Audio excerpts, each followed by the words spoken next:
Bridgewater, the hit fiction podcast, is back. A supernatural thriller presented in immersive 3D binaural audio. The Bridgewater Triangle. There is some kind of mystical force in this region that attracts monsters and paranormal activity. There's something beyond our understanding going on here? Starring Supernatural's Misha Collins, The Walking Dead's Melissa Ponzio, and Rogue One's Alan Tudyk. Written by Lauren Shippen and created by me, Aaron Mahnke. Listen to Bridgewater on the iHeartRadio app or wherever you get your podcasts.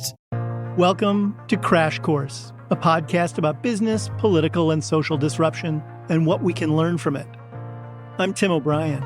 Every week on Crash Course, I'm going to bring listeners directly into the arenas where epic upheavals occur, and I'm going to explore the lessons we can learn when creativity and ambition collide with competition and power. Listen to Crash Course every Tuesday on the iHeartRadio app, Apple Podcasts, or wherever you get your podcasts.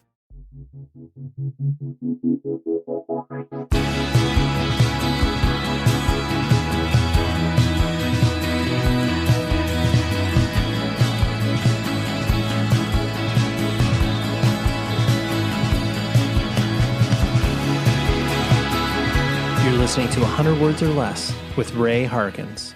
Hello, everybody. Thank you for joining us on another exciting conversation and week in this podcast, because I have what I'd like to call a internet funny person, or, some people like to call them content creators, whatever. He's also a director. He is an accomplished human being ever since he made his move to the greater Los Angeles area. We are talking about a gentleman named Stanley Sievers. You undoubtedly have seen his videos ping-ponging across, whether it's TikTok or Instagram. To be clear, I'm not on TikTok because I just know that that's a bad place for me. But you've undoubtedly seen his videos, whether that's his coming out of Mosh Retirement videos or talking about buying a ridiculous amount of band merch, edge breaking. It's amazing stuff. Like, no joke. I loll at his videos every time he releases them, and not just like the chuckle. It's like, oh my gosh, this is so incredible. It's so funny. So I actually was at a Counterparts show. I don't know, maybe about 4 or 5 months ago. I'm not exactly certain when, but I walked by Stanley and I was like, dude, just like accosted him. I was like, I find your videos to be hilarious, and I feel like the more specific you are, the funnier they are. And I was like, you have to come on my podcast. And, after he got over the like, whoa, dude, calm down. We did it. And it was very fun. And he also played in a band on Trustkill Records called Dead Icons from the Midwest. And I was familiar with the band. I wasn't like, a hardcore Dead Icons fan or anything like that, but I knew they did some work. It was really cool. So we'll play a little bit of Dead Icons before we go into his interview. But needless to say, you can probably tell that I'm excited to have Stanley on. So let's talk some business pleasantries, okay? You can always email the show, 100wordspodcast@gmail.com. That will get you directly into my inbox, whether it's ideas for other guests or whether it's just, hey, here's some music you want to check out. You can also, whatever podcast platform you're listening to this on, if it's Apple Podcasts, leave a rating or a written review on that. I would very much appreciate that. And on Spotify, you can leave a star review. I would appreciate that as well. That is a free way that you can help the podcast. You can also share this on social media if you're feeling so inclined, whether it's just a simple shout out being like, oh, this is a great episode. I liked this. Or being like, hey, I really want to make sure that everybody who's aware of punk and hardcore should be listening to this stuff. So you can, I think that's all. I'm not going to bother you about that. But I would highly suggest that I'm going to leave a link in the show notes, but I have launched a auxiliary podcast to this. I would call it a supplemental show called More on That. And I just released the second episode. The first episode was a supplement to the best of 2022 list, because there was obviously a lot of stuff that I had to leave off personally. But this is a Spotify exclusive just because I play full songs in there. I mean, you can still listen to it on other platforms if you desire, but you just won't hear the songs. And that's kind of a weird vibe. So just listen to it on Spotify. Like I said, a link will be in the show notes, but the second episode is a deep dive into Initial Records. That was a very formative record label to me, and I know many, many people who got into punk and hardcore in the 90s, and I just loved being able to play bands that came from the label and talk about why Louisville, Kentucky's awesome, talk about why Andy Rich was doing some cool stuff with Initial Records, and how important that damn catalog was. Oh my gosh, man, that was like the Bible when it came into my inbox and my life in general. So anyways, do that. Like I said, a link is in the show notes. And speaking of links and show notes, you can also subscribe to the YouTube channel of this show. I basically just put up an audio version of this, like not recording myself awkwardly looking to my computer for an hour because no one needs that. But yeah, that's just another link that you can dive into in the show notes. And also Stanley's website, because he just recently launched his own merch store, which is really cool. And you can see all of his other work, which includes a little cameo in the Blink 182 coming out video, like when they, made their announcement that they're joining back with Tom. But anyways, all of those links, so much fun stuff you can get into in the show description. But let's talk about Stanley, okay? Like I said, internet funny person, and I think his pursuit into, humor, stand-up comedy, all of this stuff is very directly related to getting into punk and hardcore. There are so many similarities between those two scenes. So, yeah, Stanley and I got to explore that and also talk about his band life and a bunch of other stuff. So here is Stanley, and I will talk to you, of course, after the episode is over.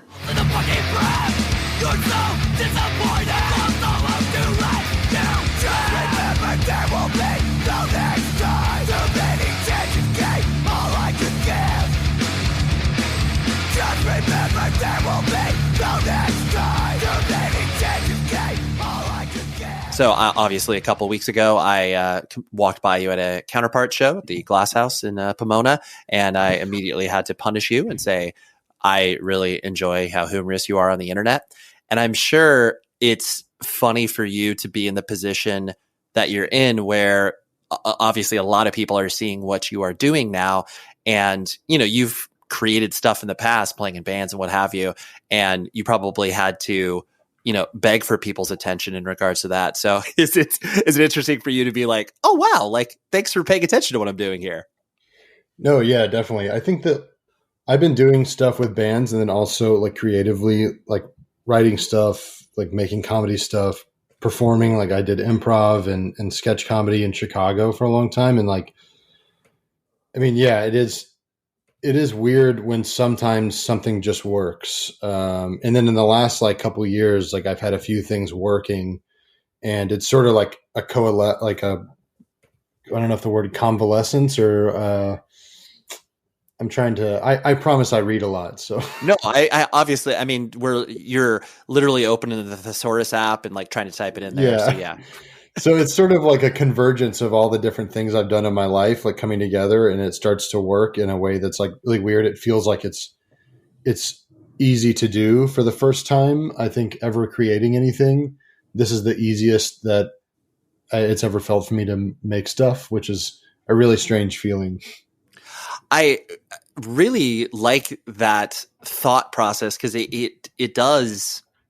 The idea of something that is easy, but at the same time, you've clearly put work into so many aspects of your creative lifestyle, whether it is, playing in bands or whatever. And obviously the sketch comedy and, improv and stuff. So it's like, you probably would only be able to do something now that is a little bit easier for you just because of those skills that you've built, Oh yeah. I mean, that's definitely the case. I think that like, I wouldn't be able to create like characters or make like edit videos in a way that's like interesting to watch or whatever if I hadn't made like hundreds of videos and stuff before that like no one's seen, like right.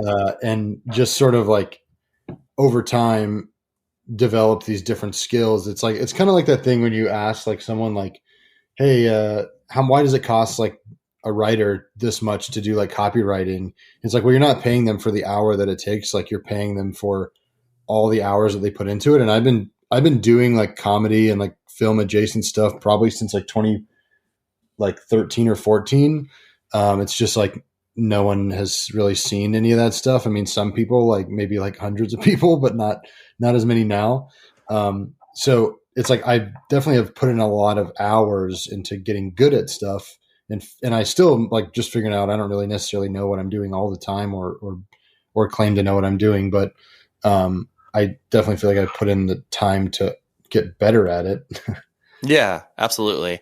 And we'll pick apart some of that journey a little bit later, but putting the focal point on just kind of your origin stories. Like, I know you were born and raised in Kentucky, correct? Yeah, exactly. Yeah, and and Lexington, to be precise. Mm-hmm. See, I did my internet research about you.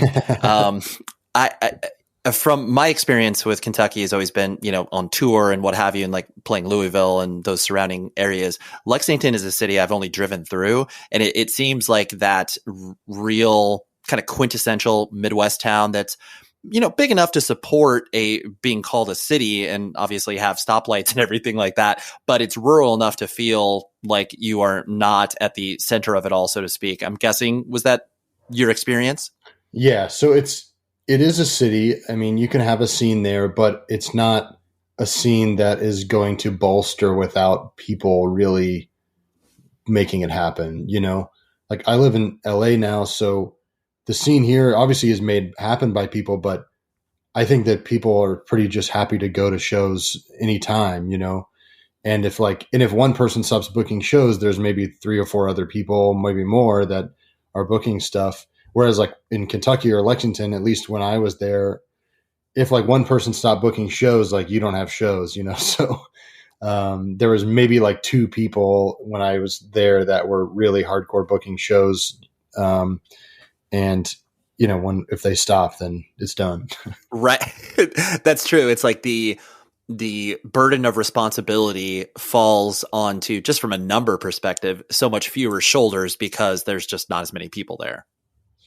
Wait, what band were you touring in? I played in a band called Taken, and we around from late 90s, early 2000s. That sounds familiar. Yeah, that's cool. We were really good friends with those dudes from Cast from Eden and a bunch of Oh yeah, that's sick. Yeah. I knew it.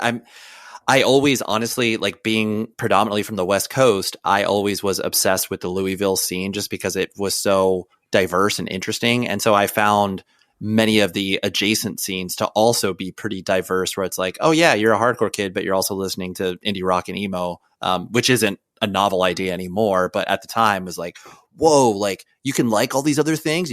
You're not just a punk kid or a hardcore kid. Oh dude, I was actually just talking to someone about that the other day.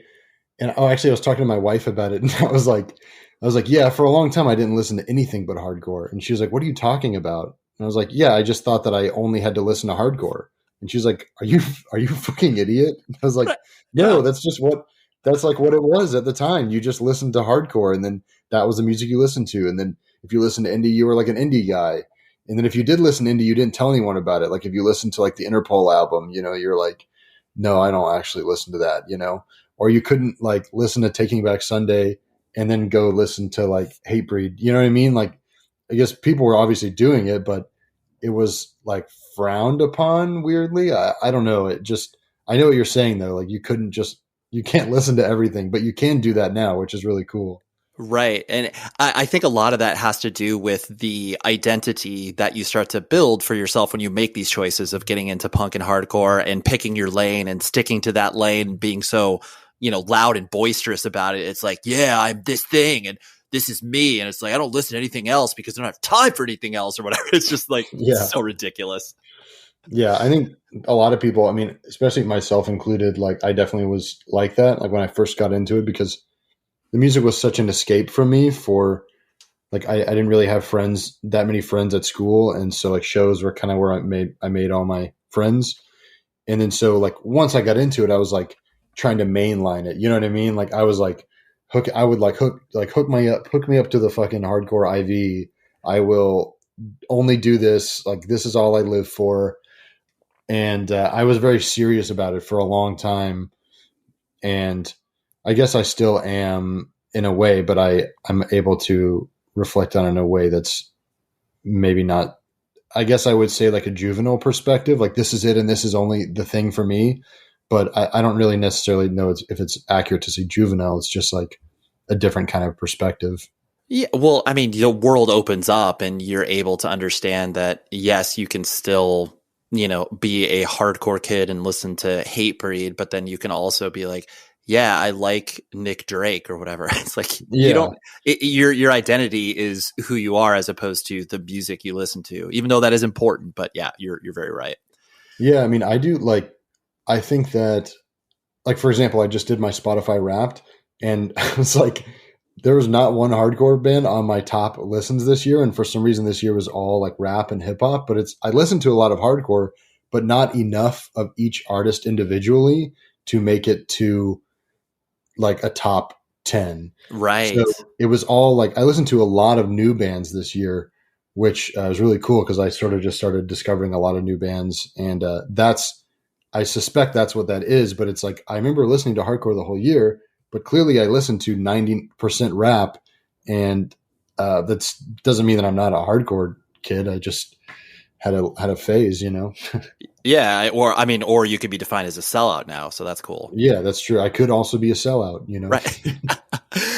So what was your family structure looking like? You know, mom and dad in the house, brothers and sisters, or what did that compromise? Yeah, so I grew up with my parents. My parents divorced when I was 14. I think that they would agree that they didn't necessarily have like the best relationship, and it mostly just because they didn't really communicate. I think that they had some just breakdowns in communication, which is like something that I've had to learn as an adult how to communicate on, because I sort of grew up. That was my example. But you know, they were great, like loving parents, and I think that like once they got divorced, it was sort of like a big surprise to me, because they didn't really fight in front of me or anything. So, yeah, like it was a big surprise to me, and that was around the time when I was getting into this kind of music. I was already into it a little bit because I was like, you know, I got bullied at school all the time, and so that's like a surefire way to drive someone into like, you know, like metal and stuff like that. And then around that time is when I started to really like dive into it. I also went through a pretty rough breakup as a 14-year-old. So that I was like sort of at that time, a lot of things when I was 14 is when a lot of this stuff started happening. Like I started getting into more like niche type of music, like understanding what hardcore was, because I was pretty much just listening to like Korn and System of a Down all the time. Sure. And then like I just using that to get into like heavier, like different kind of heavy stuff. When you're going through, I mean, that divorce, no matter how much you either are predicting it or not predicting it, like that is a traumatic event in and of itself. But then on top of it, like having your first real heartbreak. I mean, even though it's, you know, in retrospect, you look back at it and you're just like, why was that being so dramatic? But it's like, dude, that hurts. Like when the first time that someone's like, I liked you and now I don't like you anymore. You're like, oh my gosh, what do I do? Yeah, man, I would love. I remember exactly what happened. I would love to tell you that it's a very funny story. So I was dating this girl. I was 14, and I was talking to her on the phone, and she was like, "I'm at the." So there's a store in Lexington, Kentucky, where there was called Cosmic. It was like a skate shop. And I was like, "Hey, what are you doing?" And she's like, "I'm at the Cosmic Skate-a-thon at the park." And I'm like, "What? Like you went to the Cosmic Skate-a-thon?" Because typically that's something that we would both go to. You go together, right? Of course. So I'm like, "You're at the Cosmic Skate-a-thon by yourself? Like what?" So I'm like, "Dad, I need you to take me down to the Cosmic Skate-a-thon or whatever." And he's like, "All right." So he comes me down, and I'm like, "You need to drop me off about 3 blocks away." And so he drops me off, and I walk down there, and I get down to where she is, and she's hanging out at the time. She's hanging out with these guys that I know are like 18 and 19 and stuff. These guys and I know that they all work at Long John Silver's because I've seen them in the scene and stuff. Sure. So these guys are like, I remember walking up and she was like making out with one of these guys. Oh. And I remember seeing that he had on those thick tongue skate shoes, like Osiris or whatever. Oh yeah, dude. Huge. Right. Yeah. Chad Muska specials. Exactly. But they were covered in like fish batter because he worked at Long John Silver's. Oh, disgusting. I was like, what the hell, dude? And so he was like it's like, dude, this guy is like 19 and he's making out with a 14-year-old. And at the time that did no red flags for me. Like, I don't know. It was like, early 2000s, I was like, this makes sense. Like, those guys are just really cool, I guess. And then she like made out with him in front of me. And then I was like, we got to go talk. And so we like walk out in the middle of this field outside the skate-a-thon. And I was like, we got to break up. And she was like so flippant about it. Like, I guess she had moved on to bigger and better things, like cooler dudes. Yeah. And so I was like, I'm breaking up with you. And then I went home. I had to call my dad to come pick me up again. Like of course. 15 minutes later, right? So I'd go home, and I lived in the country. So I was like, I took my BB gun and I walked through the woods to this abandoned barn, and I shot out all the windows in this abandoned barn. Like, fuck you. I love that. Yeah. And by the way, I probably had on a Crispy Comeback Kid t-shirt from like, there wasn't Hot Topic there at the time. It was Cosmic. And then I probably had on like American Eagle, like boot cut jeans with like ripped knees. And I was probably wearing either Birkenstocks or New Balance or something. Like my whole like fit was just insane at that time. And I had like really big, like flippy, like hair. And I was just like shooting out the windows, and I took off my necklace that we had made these initial necklaces. Yes, exactly. Oh, I love it. We got them made at a pet store. And I was like, fuck that.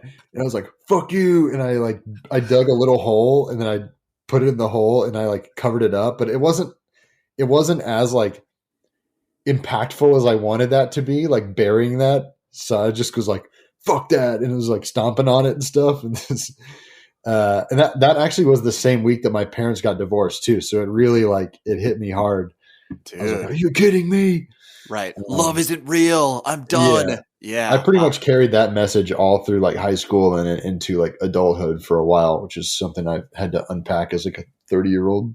That is it. That is a real thing where it's just like, you know, the betrayal hits on multiple levels. And then, you know, while we joke about it, it's just like, it's the first time you go through something like that, that's going to be a real thing. So, but I really appreciate you painting the picture, because that is that is a very tried and true, you know, like when you do go through that experience, and especially, I mean, like I could just close my eyes and picture you pulling up to this and seeing her kissing out with another dude. And you're just kind of like, oh, this is stuff like, oh, just beautiful teenage angst. Yeah. Oh, completely. Yeah. And so like you were mentioning, the idea of, you know, you getting picked on, and like, I mean, most people that, like you said, escape into music and or comedy, it usually is that notion of like, all right, I can't really get along with anybody that's in my high school or any other peer group I'm supposed to be a part of, or sports team or whatever. So I'm guessing, like, were you doing sports or anything like that? Did you care about school, or was it basically just like, now that I found music and comedy, like those are the things I'm going to care about? Yeah. I mean, so I didn't even consider comedy until after I had been done touring in the band I was in called Dead Icons, and this other band called the Reserve. Okay. I didn't actually, comedy was never even on my radar for a long time. But I think initially, like, I was just getting bullied at school. I think because one of the reasons why I got bullied a lot is because I still am, but I used to be like way more of a, like, I wasn't able to control my emotions really. Okay. Especially like I would be overpowered with like in moments of confrontation, I would just cry like pretty immediately, which like you can imagine for like a middle school, like boy is like a death sentence, you know? Yep. So I would just cry anytime like anything happened. And I cry a lot now. I feel like I still cry. Like I cry at movie. It doesn't matter what movie it is. It could be like the Avengers, and I'm like, fuck. Totally. Commercial. Yeah. Right. Yeah, dude, a commercial, like, you know, all that's, I'm very like, I think I'm very like sentimental and whatnot. Like, but at the time I wasn't really able to do that. And I think it's also because I wasn't really communicating with anyone about my feelings. And I also had, like, once my parents divorced, like I went to see a therapist for a little bit, but I really didn't know how to talk about anything like that, because my parents and I didn't really have that kind of that kind of relationship at the time to like talk about our feelings. So I was just getting kind of picked on a lot and bullied, and like I think at one point I just sort of was like, the switch flipped where I was like, well, I could either be like really sad about this, or I could laugh about it. And laughing feels a lot better of a way to deal with it. So that sort of became my coping mechanism. Like every Friday night I would just sit in front of my TV and watch all the Comedy Central stand-up specials, like the 30-minute specials. They would just run all night on Fridays. And this is before I even thought about doing any kind of comedy, but that became my outlet as well as the music. And, I think that, comedy came later, but first it was the music, and it just helped me. Like, it was the first time I'd heard people like expressing their emotions, like being angry and whatnot. Like I just didn't ever feel like it was okay for me to express emotions or be angry or whatever. Cause in school, I was a good student. Like I took like AP, like writing, like college, like writing classes, in high school because I love to write. But I just had to do like pass fail in math and science because I sucked at those. Right. And I was a good student. I never got into trouble or anything. I think that it's always like I never wanted to take up space.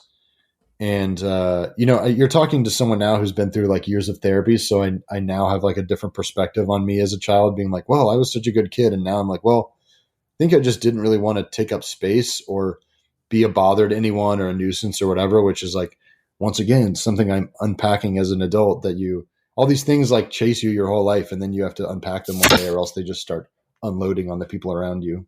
Right. Well, and to that point too, you actually have the language to describe what you're feeling. Cause I mean, as a 18, 20 or 22-year-old, like the idea, or just using the verbiage, taking up space, like that wouldn't even be part of your vernacular. You just be like, I don't know what I just don't, I feel bad. It's like, right, that's it. Exactly. Tell me what all these bands have in common. Typo Negative, The Beatles, Iron Maiden, Cradle of Filth. Yes, of course they all have guitar, but all of their merch is sold on one of our favorite partners, rockabilia.com. Please use this promo code 100 words or less. That gets you 10% off of your entire order. And I love this company so much because they have everything under the sun you could possibly imagine. Whether it's shopping for, Valentine's Day gifts for your significant other, or whether it's getting your, cool uncle a sweet Judas Priest t-shirt, whatever it is, they got your solution.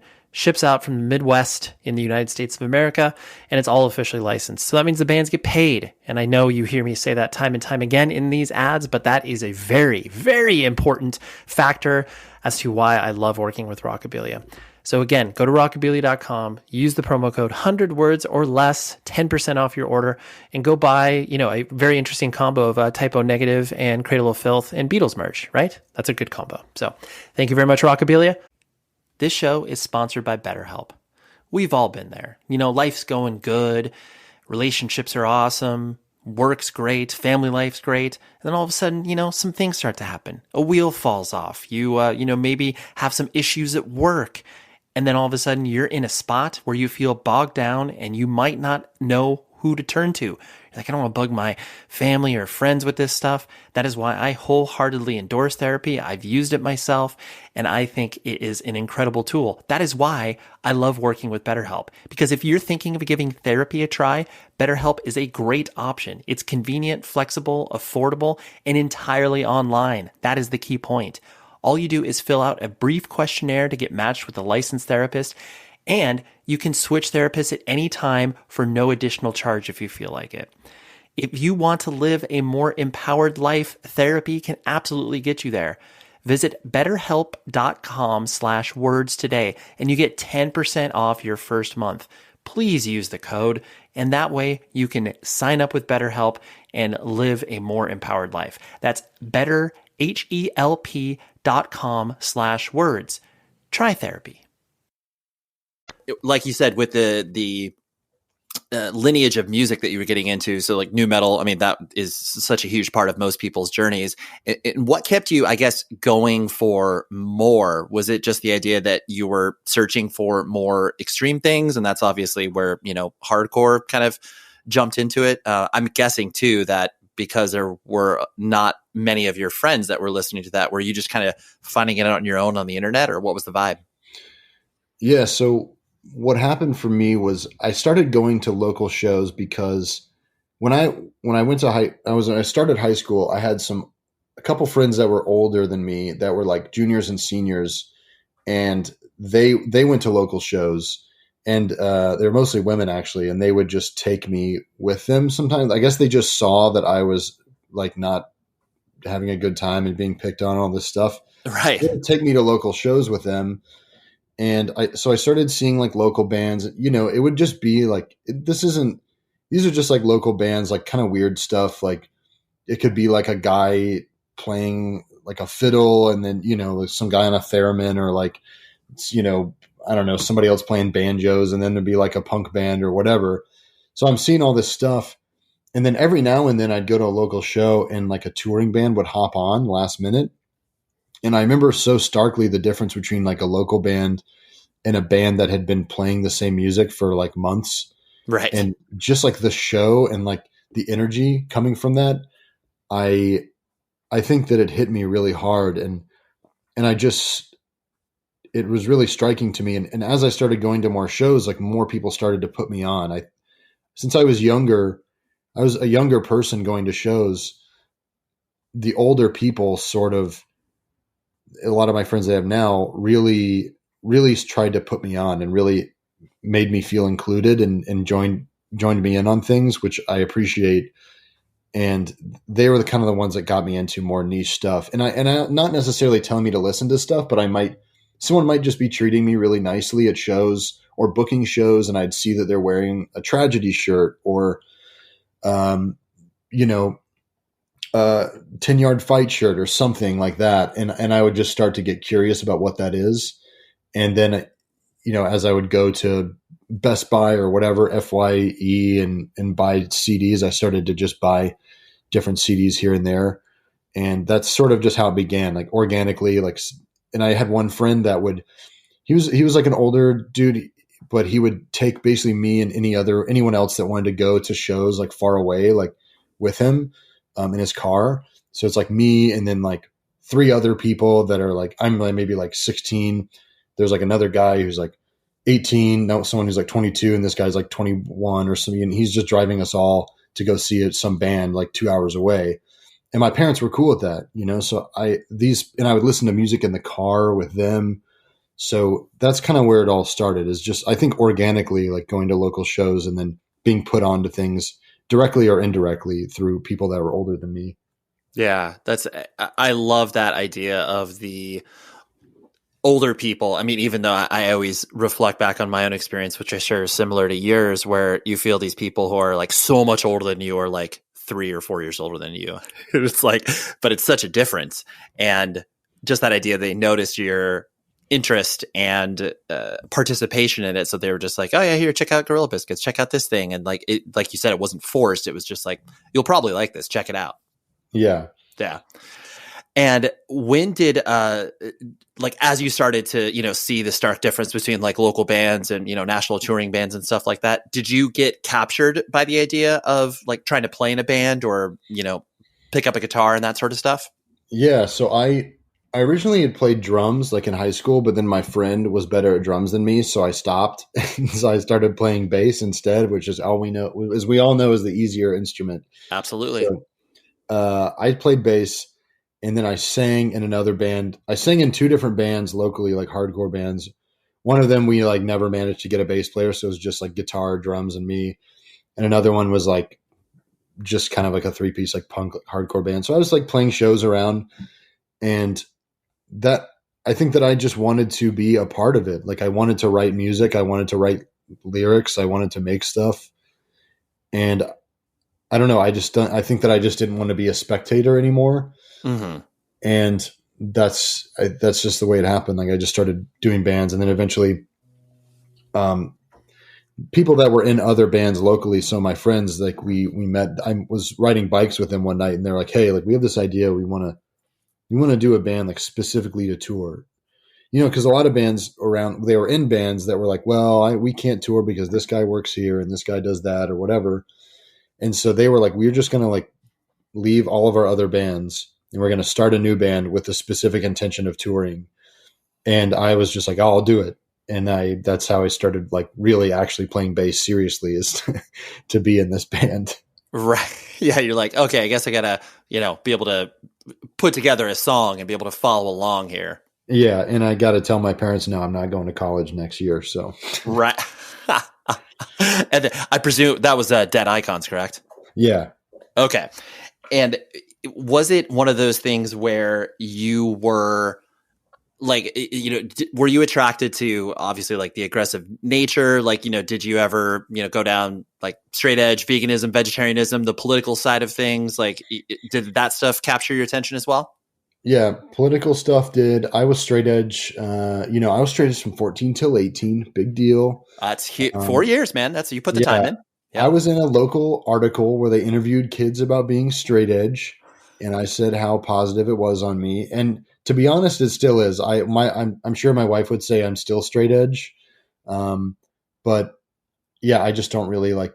If you're not now, you never were, of course. Yeah, exactly. Right. So I think that I would credit being straight edge as one of the most positive things I ever got out of being into that scene, because I could have easily started doing drugs or drinking a lot to just like fit in and stuff. But instead I found that I could fit in by not doing any of that and just like making friends with other straight edge people and going to shows and whatnot. And I still carry a lot of, I've never tried any drugs besides like I've smoked a cigarette one time. I've, obviously partaken in some marijuana. Sure. And I drank, but I've never done anything else other than that. And I really don't care to.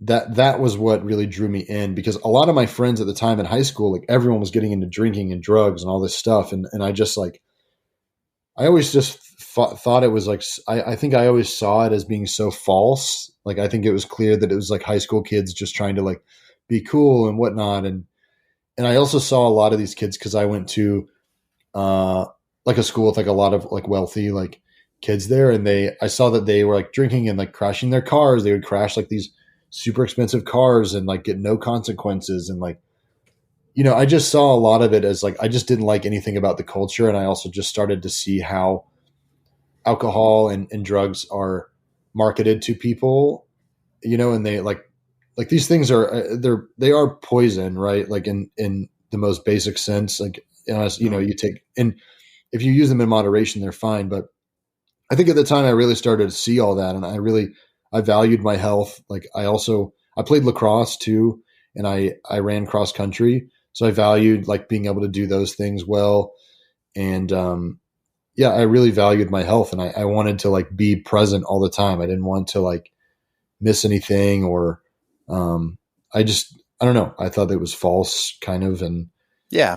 Well, and I think too, especially with, your area, the Midwest, and anytime you feel like you don't have very many options to quote unquote have fun, or just boredom sets in. And that's why people drink and go out to the woods and, do illicit drugs or whatever. And like, it's especially ubiquitous in, your area, the Midwest, and many other small towns. And so you can easily see where you could have fallen down that path if you just made one or two different choices. Yeah, no, completely.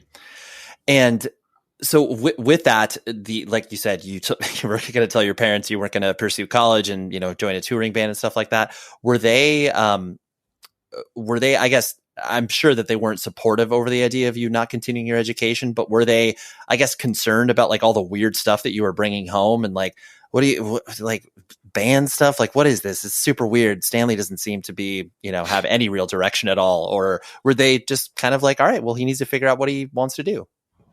I don't think I have much of an interest. I don't really have much of an idea what they were thinking at the time.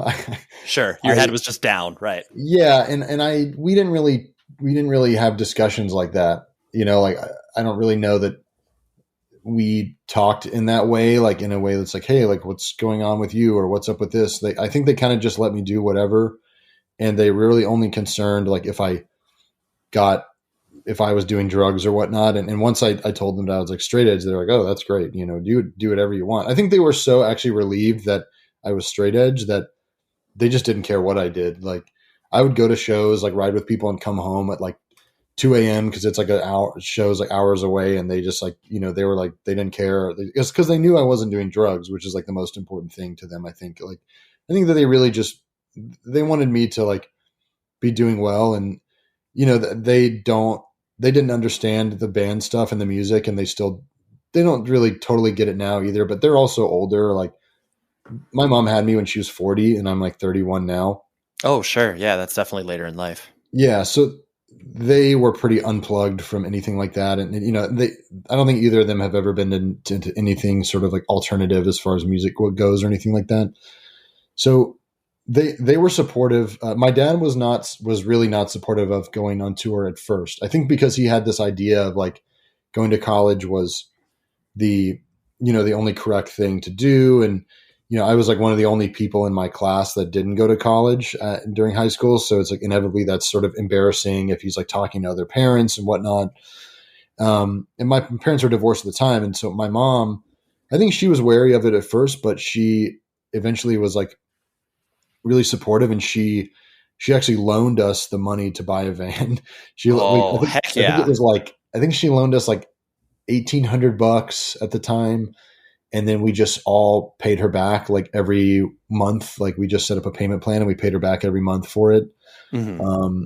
And which was like amazing. You know, we didn't know how else we were going to get a van. Like I was like right out of high school. The other people were just a few years older than me. So we didn't really have the ability to like take loans out or anything.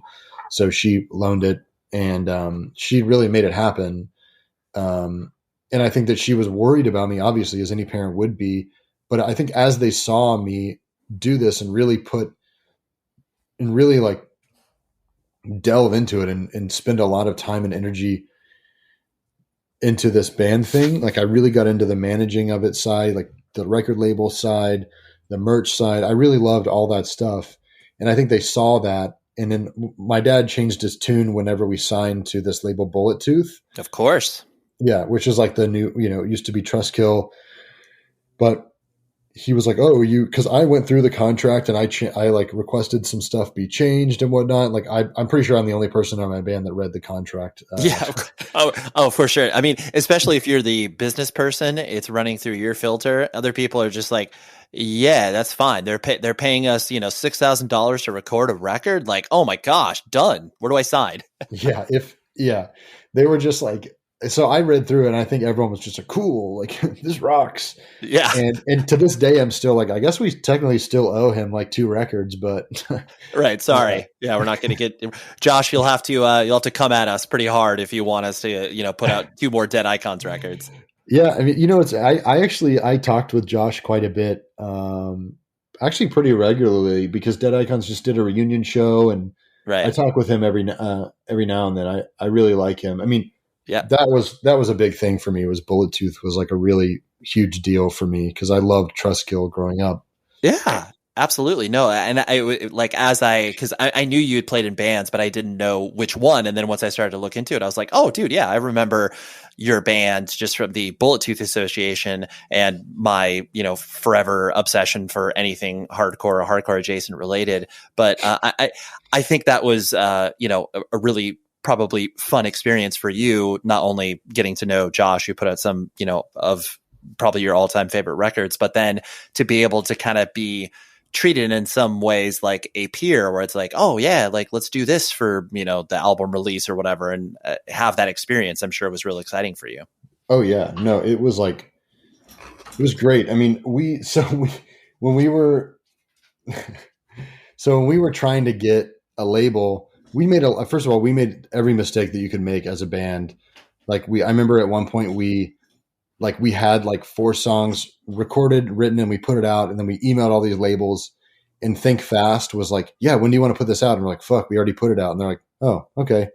I guess why did you send this to us?" Like, right. Why? What was the point of that? Yeah. And I was like, fuck, of course. Why would we have? I think that was one of my first lessons of like not to sell yourself too short. Like always sort of shoot for the sky. Like, hey, we can just record these. We don't have to, because in our mind, we're like, we have to put these out because we're not ready yet to be on a label, you know, like we just put this out and then whatever. So that was like an EP called Vultures. And that we could have put it out on Think Fast, but we goofed. And then we recorded some demos for a full length, and we were shopping that around. And pretty much everyone like turned us down, besides Josh, and he was like very excited about it. And so we were like, hell yeah. Like, first of all, we don't have any other options. And second, like, This sounds like the rocks. best option, right? Yeah. And it turned out to be a really good option because Josh did a lot for us. I mean, he like put us in magazines and got us like all kinds of stuff that I feel like a smaller hardcore label wouldn't have been able to do. Mm-hmm. And, yeah. You definitely had some juice, and that's cool that you were just doing because that was actually going to be one of my questions, how you got hooked up with Bullet Tooth, but it just sounds like you were doing, what bands do, just sending around their demos and hitting up record labels and trying to, create momentum that way while also playing shows and trying to get your name out that way. Yeah, no, definitely. And we were like, at the time we were being booked. We had just gotten a booking agent, but our booking agent was like, I can't really submit you for tours unless you're on a label. We're like, okay. He's like, so you have to find a label. We're like, all right. So we were just submitting stuff around. I can't remember who all we got turned down from. For a while, I thought we were going to sign to Good Fight. But I think what happened was like the guy, our contact there was like, he was really trying to make it happen, but I think they were in the middle of changing some stuff around. And then Josh was like, I'll sign him. Like, I think they're dope. So Josh That's amazing. signed him out from underneath, Good Fight. That's perfect. Well, I mean, him and Carl are like, best friends. So I'm sure there's some healthy competition there. Yeah. I remember one time we were like with Josh in New Jersey, like going to the beach or something. And he was like, what did he say? He was like, oh yeah, Carl just texted me. I said, I'm hanging out with that band. You remember the band that you didn't sign that I signed instead? Dude, yeah. So good. Oh yeah, I remember that. And so did you, like, once you started to get out and tour and, put out records and all that stuff, I know you said you really enjoyed the business aspect of, booking, dealing with record labels, all that stuff. Did you like the experience of touring and seeing what that side entailed? Yeah, I loved it. I had never been, I'd been some places in the US, I'd been overseas and stuff with my parents a little bit, but I loved seeing all the different places in the US. I love meeting people. And I think it really just threw me into the wild as far as like trying to figure out who I am, because every day I was forced to like interact with all these different people and put in a situation. So it's like, maybe we're getting robbed, or maybe, this has happened, or how do we find the money for gas if we didn't sell any merch or whatever. Yep. So I started figuring out the kind of person I was, which is like a person that likes to hustle and likes to grind. And, that really believes that I can do stuff if I really just put my mind to it. Because my mom was always like very much, both my parents were very supportive of that idea too. They were just like, you can do what you want. You just have to like really focus on it and work hard. And I started to discover that about myself. Like, okay, cool. Maybe I'm not going to do this the way that they thought I would, or maybe my dad, or, whatever, going to college and all this stuff. Like, but I can do it my own way. And I know that I can't fail because there's no way I can fail at something I'm working this hard at, and like, I love this much, which in some ways we did fail, but in other ways, like, I don't look at anything I did as far as like a band as a failure. No, I agree with you wholeheartedly, because I think anybody that once you start to actually tour or put out a record, like that's, more than what 99% of the people on this planet ever get to experience. And so, yeah, just because you didn't, break through in a way that some larger hardcore band did, it's like you still got exactly what you're talking about, all these chops that you're able to apply to other areas of your life that, like you said, you identified yourself as a grinder and you're like, all right, well, I'm going to hustle, and that's going to play into what I am going to do from a creative / comedy perspective. Yeah. I mean, totally.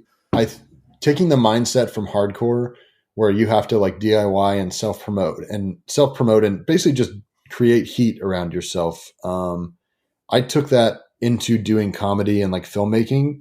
And I think that I don't know. I think that I was moving at a pace faster than a lot of people around me were, because I found that when I started doing improv, I moved to Chicago to do like filmmaking and improv and comedy and sketch stuff.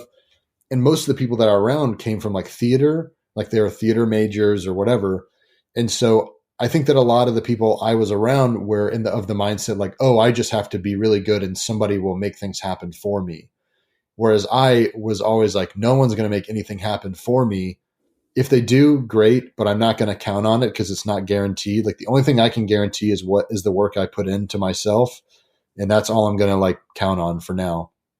And so I think that I started doing things and moving in ways that maybe other people weren't at the time, or maybe hadn't been around that time. And there are other people doing what I was doing too. But I took the mindset of being in a hardcore band and having to grind stuff out and understanding what it takes to like get people to get on board with what you're doing, and applied that to comedy and like filmmaking, and doing improv and all that stuff. Evilgreed.net is an amazing web source solution for bands to sell their merch.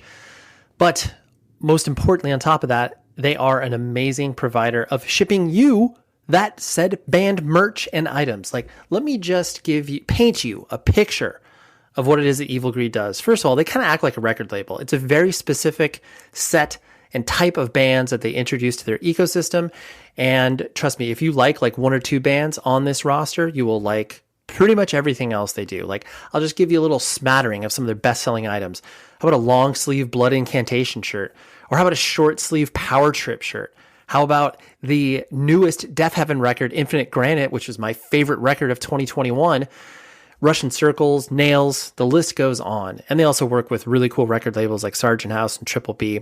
Trust me in going to evilgreed.net. But the most important thing that you can do is use this promo code 100 words, 10% off your entire order. They're based out of Germany, but they ship to the US, and the exchange rate is working in our favor right now. And plus, they get it to you in record time. And I'm not talking about vinyl records. I'm talking about very quick shipping to you. So go to evilgreed.net.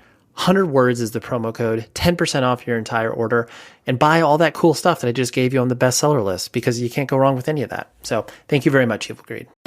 Do you feel rich? Do you feel Friday night rich? Every Friday night, you can get a grilled steak and a fresh lobster tail for just $24.99. Kick off your weekend in style, only at TGI Fridays.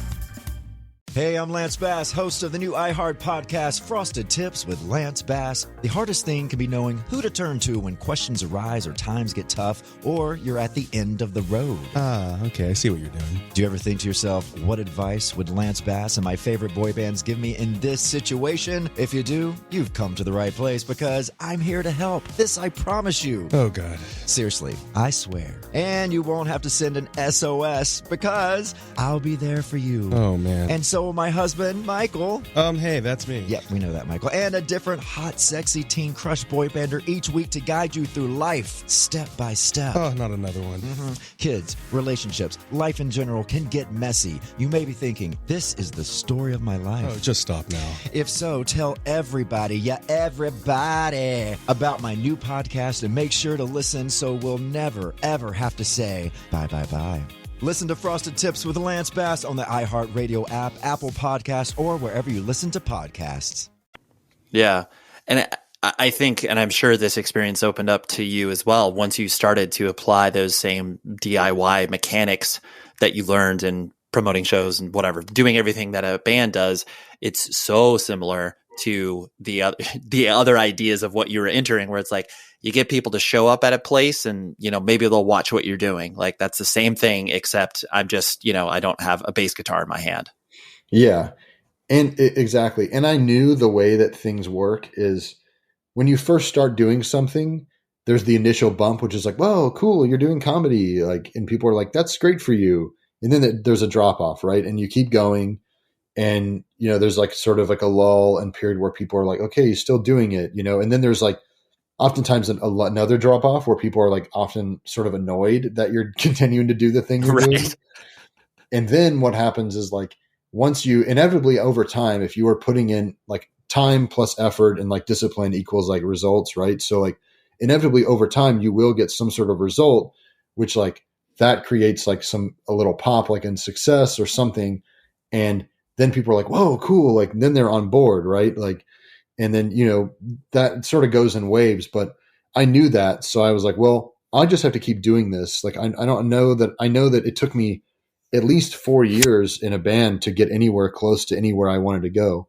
So I can put in at least double that. I can put in 10 years to this before it can start picking up the way I want it to. So I knew that I could just work for that long, and I knew how long it would take. Cause I think a lot of people that I was around were like upset that they weren't getting like certain roles or certain like spots on theaters or whatever. And I was, I never really felt that. I never really felt that like chip on my shoulder, like I should be getting this or I should be doing that, because I knew like, okay, like I just have to keep doing my thing, and you know, I can figure this out. Right. Yeah. The expectations were being managed appropriately in your own head, where it's like, oh, if I don't get this, like, that's okay. Rather than some people that haven't experienced that level of disappointment of like, oh man, I thought this show was going to have 100 people and there's 4 and that's right. it. Or it's like, you know, at the time there's like, you know, you're trying to get on like these improv. I don't know how much you know about like improv or sketch, but like trying to get on these improv like house teams, like I would just get denied from them, like different ones I'd audition for and all this stuff. And if anything, I think it just made me like more fired up. Sure. Like I think that's another thing I've had to work on in therapy is like try not to let every little thing that I get like that I feel like I have didn't get be like, all right, well, fuck it. I'm just going to do my own thing and do it better than they ever did, you know, like, and not be upset that I didn't get it, but use it to like as fuel, you know? So I think in the beginning, like I was like a little bit, I'd get miffed if certain things didn't happen, but I didn't expect them to happen. But if it didn't happen, I think at times I almost wanted to get denied from things because it made me like feel more like empowered, or like it just lit more of a fire, because the whole time when we were touring, I, you know, like you submit for tours and you don't get them or whatever. And we're like, fuck it. We're going to do our own thing, but better or whatever. Like, right. And it just led to some fire. So I feel like I'm sounding hypocritical the way I'm talking about it. Like where I was managing expectations while at the same time, just like using that information to fuel like my drive, I guess. Yeah. Well, I mean, I think that's a very appropriate response of, if I don't get this, then, you know, that's just going to redouble my efforts, and not in like a futile, like you're just throwing things at the wind and hoping someone catches it down the, you know, path or whatever, but just that you are like, okay, well, just because I didn't get this doesn't mean I won't get this thing or whatever. Mm-hmm. And so, because I know, like you mentioned, you were in Chicago and then you went to New York. And as you started to immerse yourself within the comedy and improv scene, you know, that's a really insular and very competitive community in ways that is, you know, there are probably similarities between, you know, hardcore bands and punk bands and independent.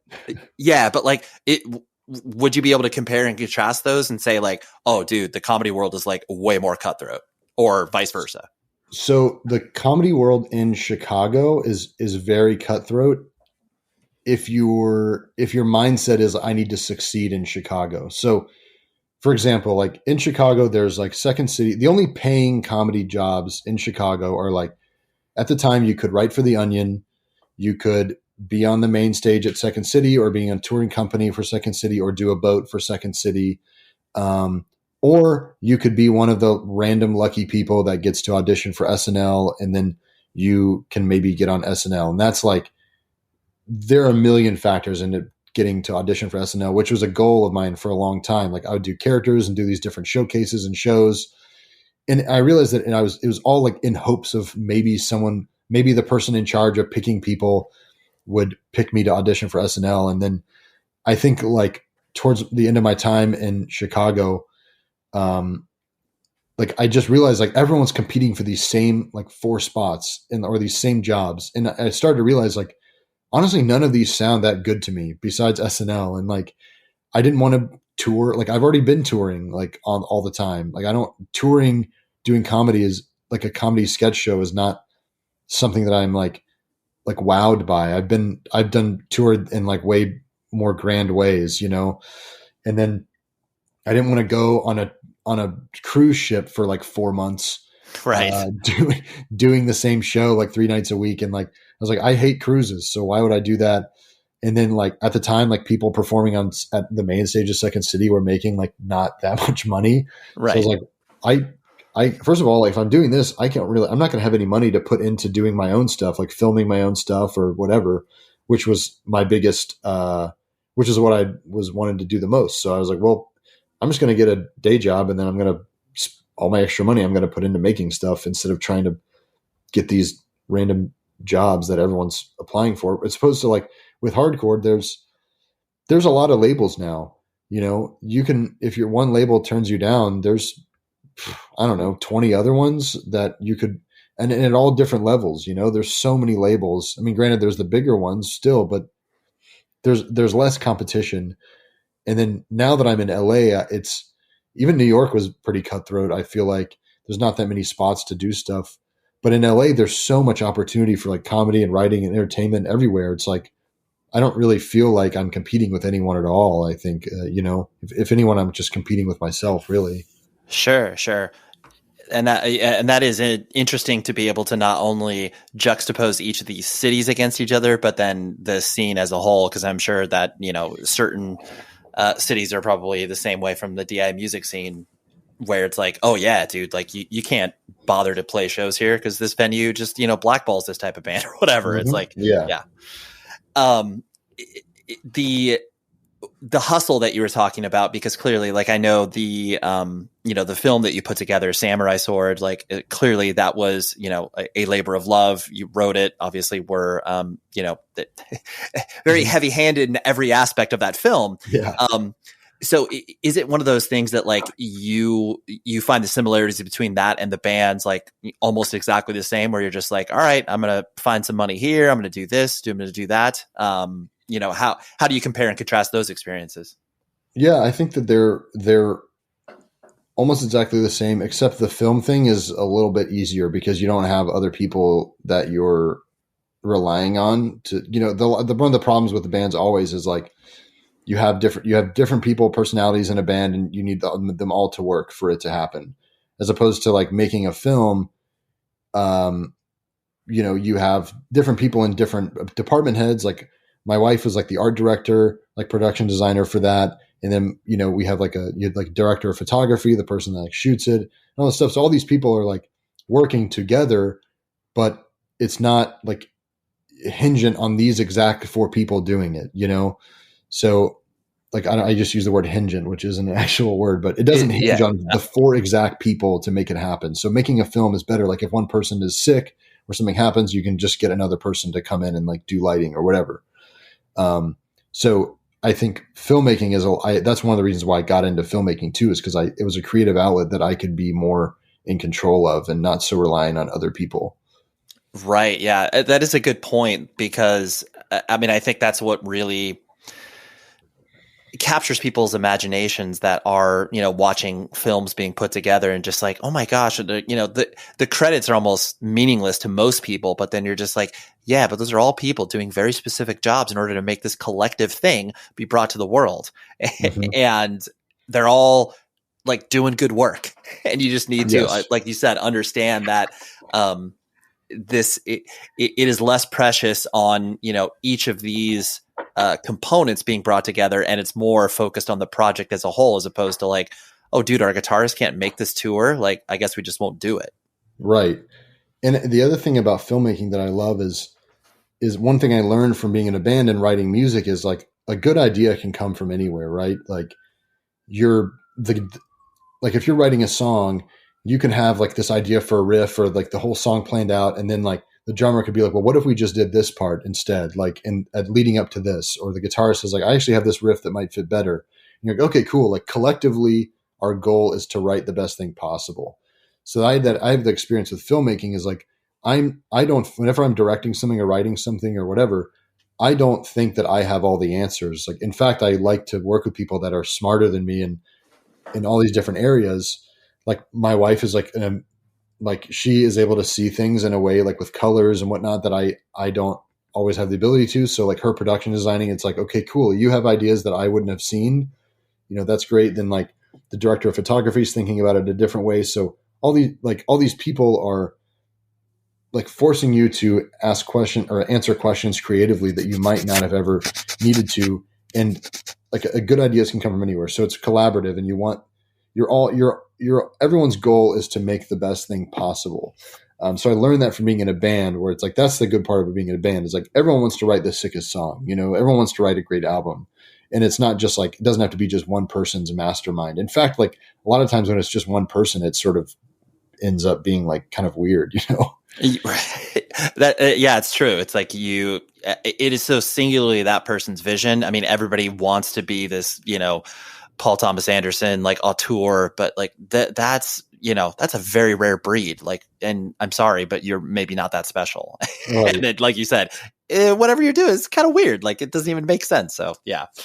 Also, I think like people will see, like, for example, people will watch shows and they'll be like, they'll credit the director with everything, like being cool about it. And you're like, well, there's also a production designer that's like picking out different costumes, and this person has this tattoo that matches this in the credits and all this stuff. It's like, it's not one person's singular vision. Like, I'm sure that the production designer had a lot of this stuff in mind and put these pieces together and whatnot. Like, so yeah, it's all sort of a collaborative thing. Right. And I know that many people, like we were joking about at the very beginning, have started to, notice your the videos you're doing on very specific yet also universal things in relation to the hardcore scene, whether it's, straight edge kid accidentally selling out, or your most recent video of a promoter, which I mean, it is such a beautiful chef's kiss of like every single promoter that has no idea what they're doing. I can't even begin to explain it, but I find it so interesting because, like, clearly it's made for an audience of people who have had some sort of contextual experience with it. But then on the flip side, it's like I show it to my 11-year-old child and he laughs at it as well. And so I'm sure that you've experienced that idea where it's like, hey, a lot of civilians are also interacting with my stuff that maybe have a very topical knowledge of what it is that I'm talking about and aren't getting like, the deeper cuts that I'm throwing in there. But then at the same time, like, there's a lot of people watching the video. So has it been interesting for you to kind of watch those reactions? Yeah. Like, sometimes I'll get the people that share it and they'll be like, this is me at the next Knock Loose show. And then someone be like, this is me the next time I see Megadeth or whatever. It's like, this is me when System of a Down plays next month, like, so right. I'll get people that are sharing it, like, from basically anything that could be like adjacent to heavy or emo or whatever. The promoter one also got a lot of people into wrestling, because I guess wrestling promoters are that way a lot sometimes. Right. So I found that people will sort of relate it to the thing that they're into, which is cool. Like I never thought that, like, I never considered making videos like that, like niche stuff like that, because I just didn't think that anyone would be interested. And I only made the first one I made to make like the 100 people I knew from hardcore laugh, like on my Instagram. And then that was the one that blew up. So, that shows you how much I know. I spent years like not making fun of hardcore when I could have done it earlier, but Right. And I guess like, I didn't think about it in those terms of what you're talking about, where people, regardless of, their deep knowledge about all of the stupid stuff that you and I care about, but they're just like, they see it, they recognize themselves in some aspect of it, and then it's just funny to share, and then it goes. Yeah. And so, yeah, it's like, it's weird that like almost the more specific you get, the more broadly it can be shared, as weird as that sounds. Yeah. And I think that also people can relate to, I don't know. I do, for everything I do, I try and also make, I can't even talk right now. I try to make sure there's also a kernel of truth as far as like the human that's there. So like the promoter guy, like everyone knows someone who is sort of like in over their head and like maybe scamming people or whatever. And like, that's sort of a universal truth about humanity, is like people that are just sort of scummy sometimes. And then, right. With like the Mosh guy I do, it's like clearly his life is in shambles. Like for every few jokes, I always put another joke that's like about how bad his life is. So it's like, someone who's like very boisterous, but like on the flip side has like a terrible home life, Yeah. So that's like a pretty universal human thing that I think anyone can relate to. And the fact that it's so niche, I think sometimes makes people that don't understand it, it makes it funnier to them, because it's such like a niche, like humor. Right. It's like, here's these nerds talking about nerdy stuff. Like, that's funny. And then on top of it, there's this universal truth that you're sprinkling in on this that people also find funny. So it's like, it hits in both ways. Yeah, exactly. That's amazing. Two last things I want to hit on was and I'm sure this maybe has been echoed back to you, but when you popped up, obviously in the Blink commercial for their reunion and stuff, it was one of those things, like, in the same way that when we watch bands from our scene reach some level of like playing a late night show or whatever, where it's like, you just feel like a person that you are watching or traveling alongside be like, oh, that's sick. Like, that's cool. Yeah. Did people kind of express that to you where it's just like, oh, damn, dude, that's Stanley, the hardcore kid making fun of hardcore stuff? Oh yeah, dude. I mean, that morning, like when I woke up, I didn't know it was coming out that day.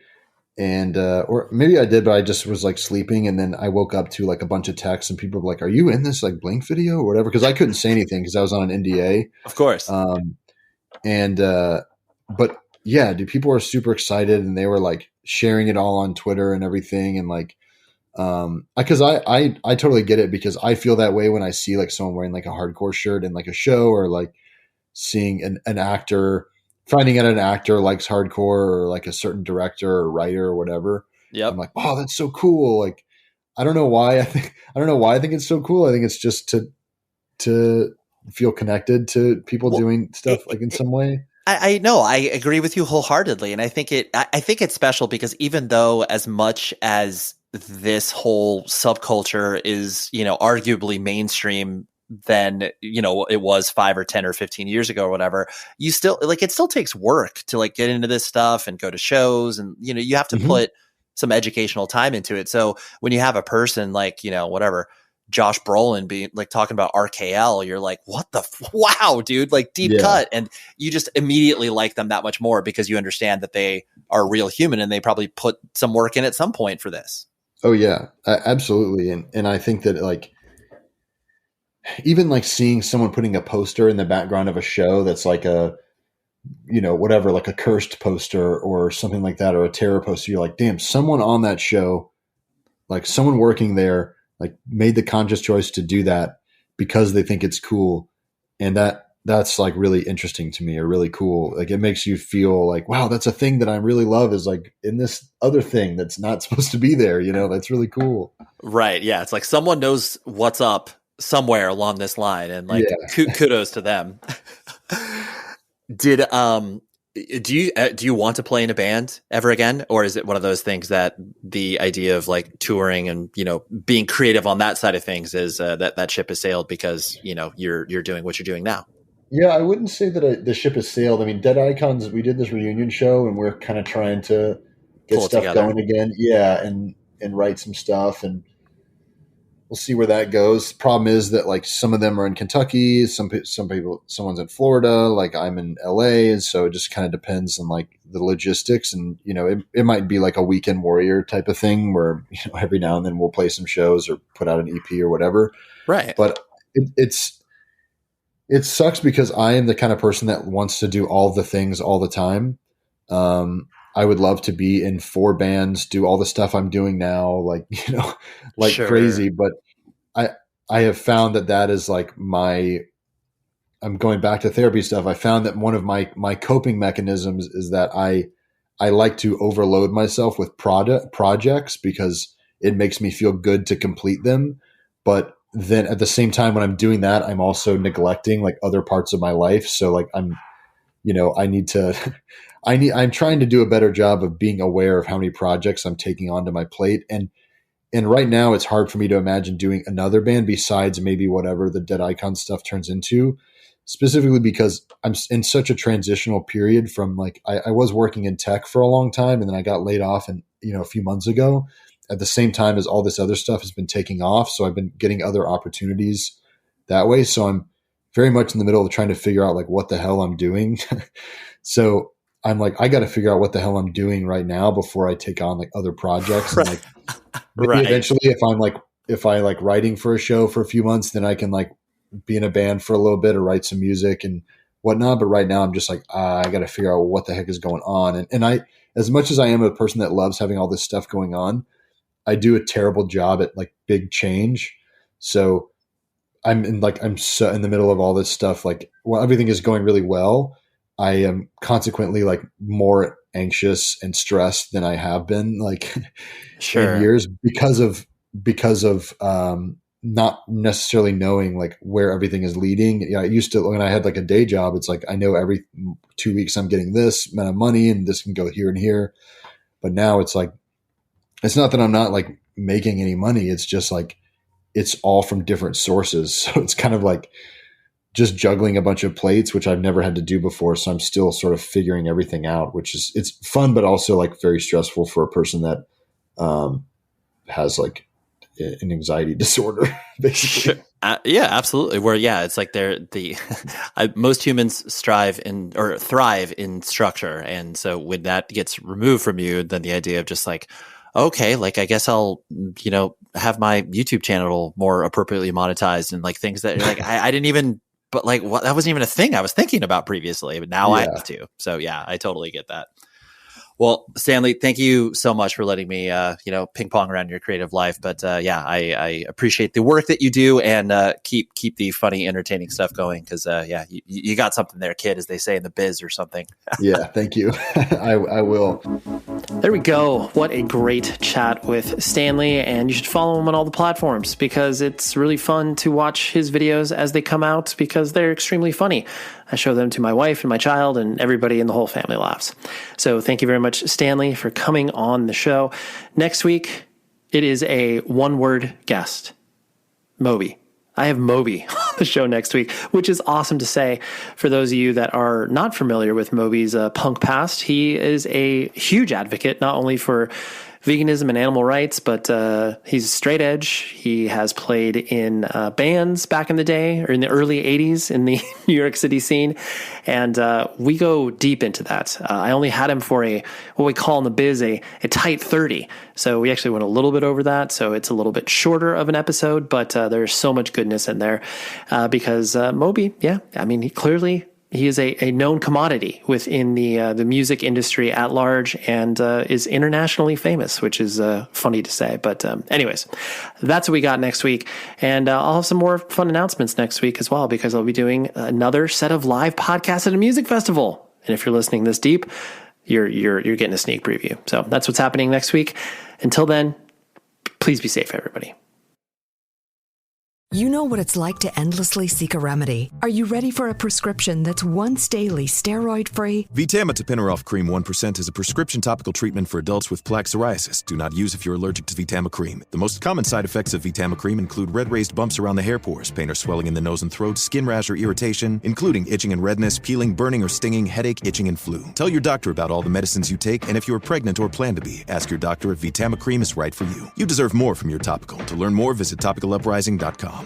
Hey, I'm Lance Bass, host of the new iHeart podcast, Frosted Tips with Lance Bass. Do you ever think to yourself, what advice would Lance Bass and my favorite boy bands give me in this situation?